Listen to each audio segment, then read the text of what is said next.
তুই যাবি? আমি তো ছাতর জানি না, এটা উপরে বসে আছে ওর জন্য।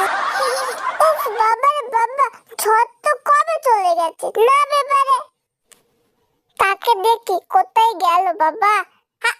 তুই এটার উপরে বসে কি করছিস? আরে বাবা জানি না নাকি, হ্যাঁ বৃষ্টি হবে ঝড় হবে, যদি আমি উড়ে চলে যাই ওর জন্য এটার উপরে বসে আছি। ঝড় তো কবে চলে গেছে। তো উফ বাবা, ভাইদের মধ্যে তো একটুকু বুদ্ধি নেই, খিদে হবে।